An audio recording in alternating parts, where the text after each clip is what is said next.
These are the hands of gifted craftsmen, scientists, creative engineers, test pilots, secretaries, doctors, accountants, artists. These are the hands of men and women welded into a team of extraordinary competence, working in the fascinating fields of aeronautics, astronautics, automation, and electronics. These are the men and women of McDonnell Aircraft of St. Louis, Missouri, aged 25, a free enterprise dedicated to the service of the community, the nation, and the free world.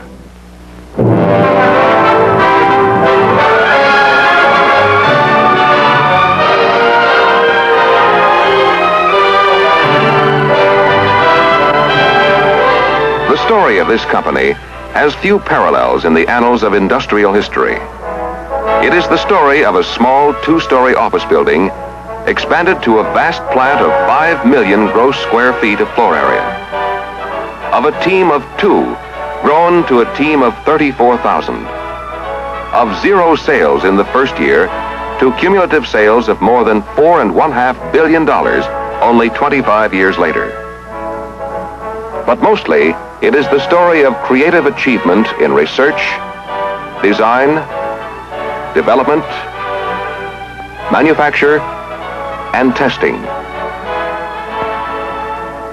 And of a team working together on missions vital to the nation's defense and status in space exploration.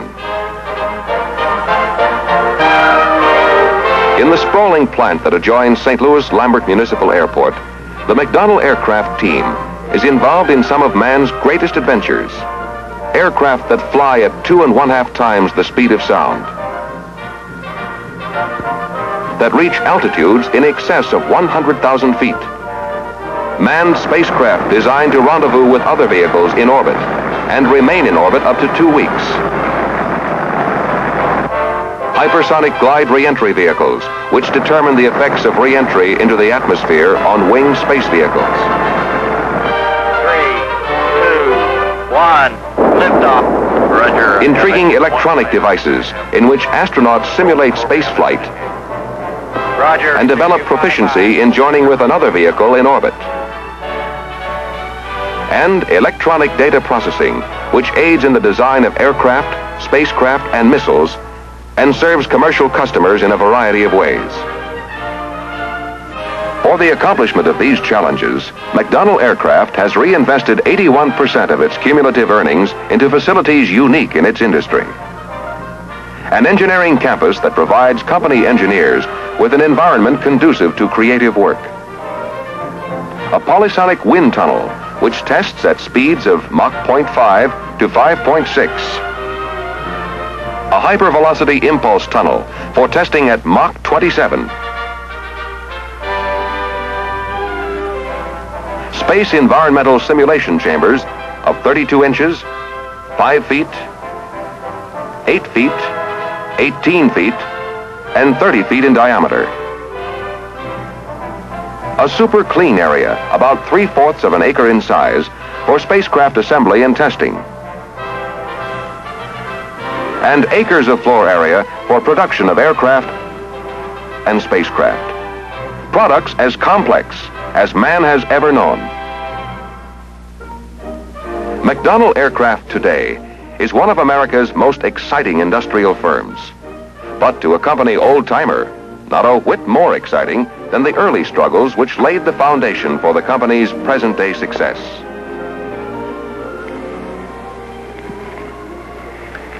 You know, sometimes it's hard to believe that only 25 years ago this was all there was to McDonnell Aircraft.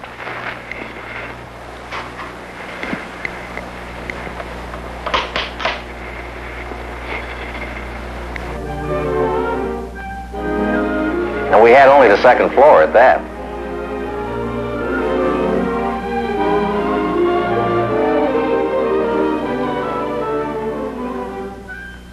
These buildings were our engineering buildings. We thought they were great.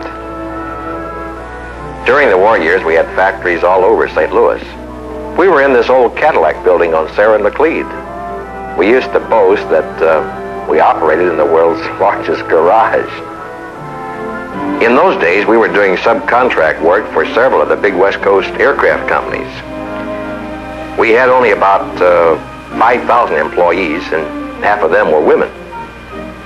We kept competing for prime contracts from the government right from the beginning. And finally, it paid off in September of 1941 when we received one for an Army Air Force bomber destroyer called the XP-67.